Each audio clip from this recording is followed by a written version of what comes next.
Selam arkadaşlar. Ayarlara kaldığımız yerden devam edelim. Edit Map, No Go Zone, No Mop Zone ayarları yapacağız bugün. Yine salonumuzda çalışacağız. Salonumuzda bir halımız var. Halımıza hiçbir şekilde çıksın istemiyoruz. Ama halımızın etrafını, yani parke zemini, ahşap zemini veya seramik zemin varsa seramik zemini süpürüp silmesini istiyoruz. Bunu nasıl yapacağımızı gösterelim. Öncelikle işin kısa sürmesi adına ben salonumu bölmek istiyorum. Bu yüzden görünmez duvarlar kullanacağım. Örneğin şu kısımlara gitmesini istiyorum. Şuradan bir çizgi çekelim.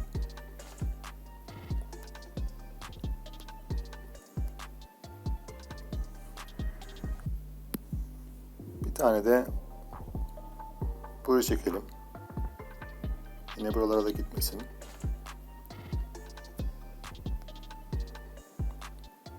Böyle arkaya kadar. Bir tane de şuradan çekelim.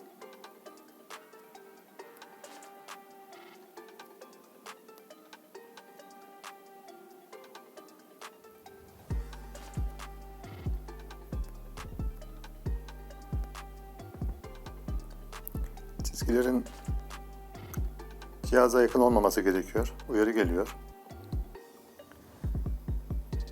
Evet, bunu buradan aldım. Şu çizgiyi kapatalım. Bu şekilde. Hatta şöyle kalsın. Tam bu şekilde kalsın. Televizyon sehpasının altına gitmesin. No Mop Zone yapacağım bölge. Orayı işaretleyelim. Burada benim bir halım var. Halım üzerine çıksın istemiyorum. Halımın etrafını silsin, süpürsün istiyorum.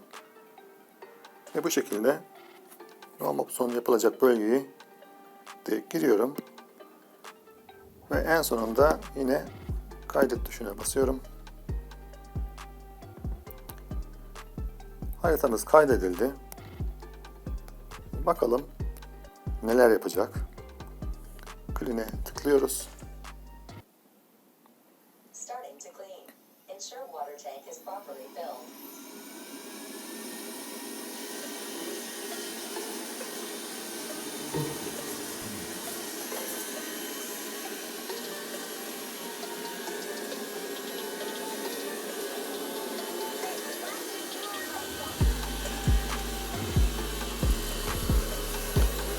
Temizliğe başlamadan önce mutlaka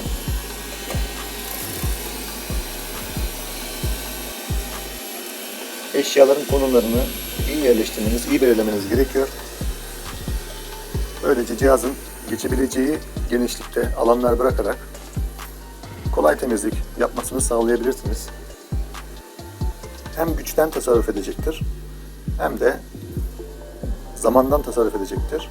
Çok daha az bir zamanda, çok daha az bir enerjiyle temizliğini yapıp şarj ünitesine geri dönecektir.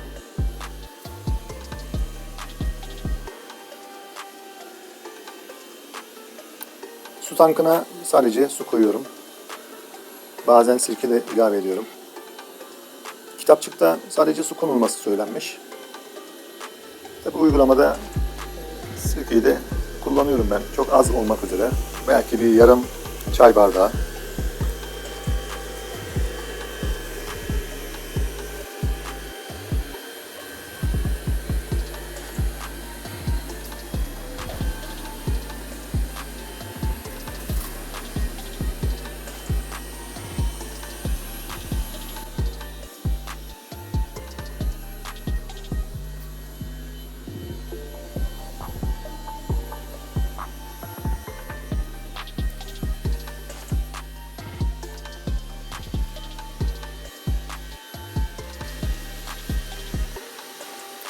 Tabii çerçeveyi halıya tam oturtabilecek misiniz? Bu çok önemli. Eğer oturtamazsanız halı üzerinde çıkacaktır cihaz. Bu durumda zorlanacağı için, çünkü mop eklentisi var, paspas eklentisi var. O da halı üzerinde onu çok zorlayacaktır ilerlemesine. Halınızı da kirletecektir, ıslatacaktır. Dolayısıyla da çerçeveyi oturtmak çok önemli.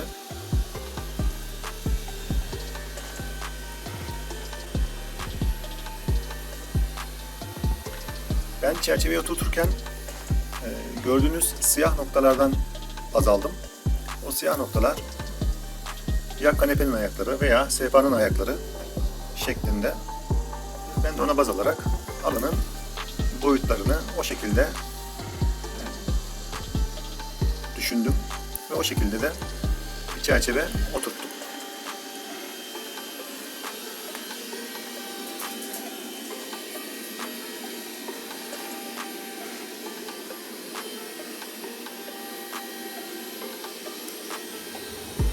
Mod ayarlarını yapabiliyorsunuz.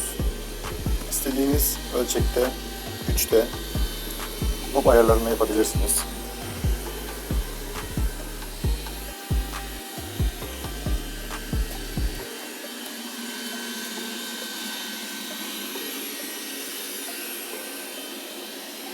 OK tuşuna basacaksınız.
Eğer eviniz çok kirlenmişse paspası her odanın temizliğinden sonra çıkarıp sabunlu suyla yıkayıp sıkıp nemli bir şekilde yerine takıp tekrar farklı odalar için kullanabilirsiniz.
Temizliğini bitirdi. Şarj ünitesine geri dönüyor.